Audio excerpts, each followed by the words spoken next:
reimagining your soul story as red meat for the capitalist machine.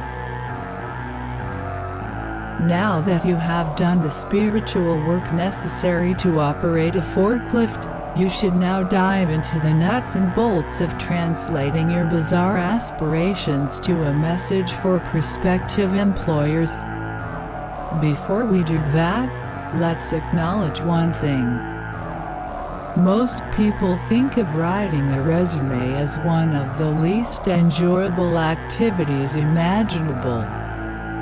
For many, it is a dour exercise in being reminded of all the wrong paths we took in life, the poor decisions we've made, the dead-end jobs we've taken, the unpleasant future that awaits us.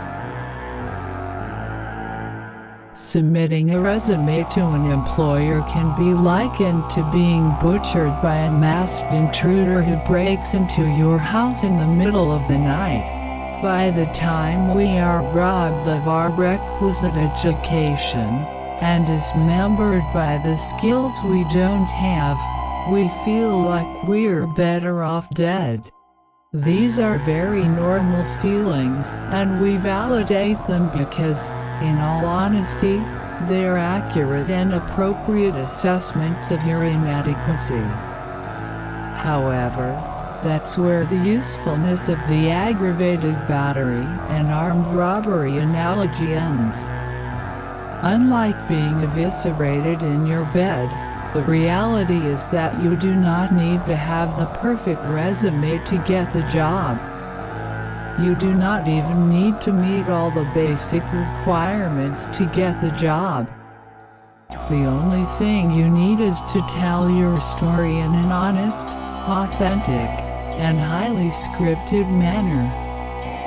But how do we do that? Let's start with this thought experiment.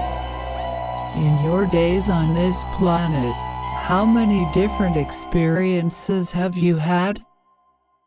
If you are like former child actor Jackie Coogan, probably more than 100. But consider this. If you were to selectively package some of your life experiences, and transform them into narratives about who you are, you could likely construct 20 different stories about what your life has been about. Some of these stories would sound so unlike others that if you did not know better, you would think that they could not possibly be about the same person. With that in mind, think about the ideal story for yourself. Successful candidates will weed out the 20 life stories that don't align with the job description of the position they are applying for, and tell one made-up story with fabricated data that does. Feel me, homie.